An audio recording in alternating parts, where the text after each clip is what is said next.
दिल्ली के सर गंगाराम अस्पताल में सामने आए ब्लैक फंगस के रेयर केस, यानी ऐसे मामले जो ब्लैक फंगस के नॉर्मल मामलों से अलग हैं। 2 मरीजों की छोटी आंत स्मॉल इंटेस्टाइन में ब्लैक फंगस का संक्रमण देखने को मिला है। डायबिटीज के शिकार दोनों मरीज पहले कोरोना संक्रमित हो चुके हैं। एक मरीज पहले से स्टेरॉइड लेता रहा है। तो देखिए अब ब्लैक फंगस में भी और रेयर मामले सामने आ रहे हैं। ब्लैक फंगस अपने आप में एक बीमारी जो रेयर कही जाती थी, जो इतनी ज्यादा नहीं देखने को मिलती थी, वो एकदम से बढ़ गई। और उसमें भी ऐसे मामले ब्लैक फंगस के जो अभी तक चेहरे के आसपास, मुंह, जबड़े में, नाक में, आंखों में दिखता था, वो अब स्मॉल इंटेस्टाइन तक दिख रहा है। आइए बिग वॉल पे चलते हैं, बिग वॉल पे इसके बारे में जानकारी देते हैं और फिर अपने जो स्पेशलिस्ट हैं उनसे बात करेंगे कि आखिर ये क्या हो रहा है, ये इंटेस्टाइन तक कहां पहुंच रहा है ब्लैक फंगस। कोरोना के इलाज में स्टेरॉइड का इस्तेमाल ये ब्लैक फंगस बढ़ने का सबसे बड़ा कारण बताया जा रहा है। एंटी फंगल ड्रग का जरूरत से ज्यादा इस्तेमाल भी इसका एक कारण है। कोरोना मरीजों को ऑक्सीजन देने में लापरवाही बरती जा रही है। बताया जा रहा है कि जो वो पानी उसमें लगाया जाता है मशीन में या सिलेंडर में, वो बहुत साफ होना चाहिए, अदरवाइज वो भी दिक्कत पैदा कर सकता है। संक्रमित इक्विपमेंट के इस्तेमाल की वजह से भी ब्लैक फंगस की बीमारी हो सकती है। आप मरीज के आसपास सफाई नहीं है, उस पर ध्यान नहीं दिया जा रहा है, तो भी ब्लैक फंगस अपने चपेट में उस मरीज को ले सकता है। तो सवाल यह है कि इससे क्या ये सारी चीजें ध्यान बरती गई और उस समय डॉक्टर कोचर, उस वक्त जब लोगों को ना बेड मिल रहे थे, ना ऑक्सीजन मिल रही थी, मारामारी हो रही थी, दवाइयां नहीं मिल रही थी, शायद इस तरह का ध्यान नहीं दिया गया और ये भी एक कारण है। जी, भारत में ये प्रथा बहुत प्रचलित है कि हम दवाइयाँ अपने हिसाब से लेते हैं। एक मैसेज आया और उस पर दवाई चला दी।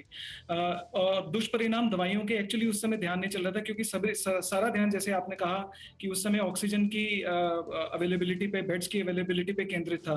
सो लोग दवाई तो ले रहे थे, लेकिन ये नहीं सोच रहे थे कि ये प्रॉब्लम क्या क्रिएट करेंगे। आप मानेंगे नहीं, हमें अपने पेशेंट्स को ज्यादातर समय 90% समय ये कन्विंस करने में लग रहा था कि भाई आप ये दवाई मत लीजिए, जो आप ऑलरेडी ले रहे हैं इसको बंद कर दीजिए, और कम समय उनको ये समझाने में लग रहा था कि आप जिस बीमारी से जूझ रहे हैं उसके लिए आगे क्या किया जाए। सो ये एक जो डिस्ट्रैक्शन हो गया है ऑक्सीजन की अवेलेबिलिटी का, बेड्स की अवेलेबिलिटी का, उससे लोगों ने इस पे ध्यान नहीं दिया कि वो ले क्या रहे हैं, एक्चुअली मेडिसिन क्या ले रहे हैं। और अल्टीमेटली ये जो ट्रिपलेट क्रिएट हुआ था कोविड की वजह से, डायबिटीज की वजह से और स्टेरॉइड्स की वजह से, ये नहीं, लेकिन ये स्मॉल इंटेस्टाइन का मामला समझ में आ रहा है आपको? अभी तक आ रहा था समझ में कि ईएनटी से जुड़ा मामला है, आई नोज थ्रोट। जी, म्यूकर देखिए कि कहाँ कहाँ पाई जाती है, वहां वहां पे वो कमेंसल है, और जैसे ही शरीर की प्रतिरोधक क्षमता कम होगी वो अटैक कर देगी। तो जहां जहां म्यूकर पाई जाती है, जबकि नाक में, फेफड़ों में और अब आंतों में भी म्यूकर के स्पोर्स होते हैं, उसको केवल द्वार चाहिए अंदर घुसने का, जहां पे डिफेंसेस नहीं है। और ये डिफेंसेस कहीं पे भी वीक होंगे, म्यूकर अटैक करेगी। तो मेरा मानना यह है कि जहां म्यूकर ऑलरेडी प्रेजेंट है, जैसे आंतों में, फेफड़ों में या नोज में, उसको सिर्फ वीक डिफेंसेस चाहिए और वो अटैक करेगी। स्टेरॉइड ना लें तो ठीक नहीं हो रहे हैं मरीज, ये कहा जा रहा है कि स्टेरॉइड से ठीक होने में मरीजों को मदद मिलती है, स्टेरॉइड लें तो ब्लैक फंगस आ जा रहा है। करे क्या मरीज कोरोना का?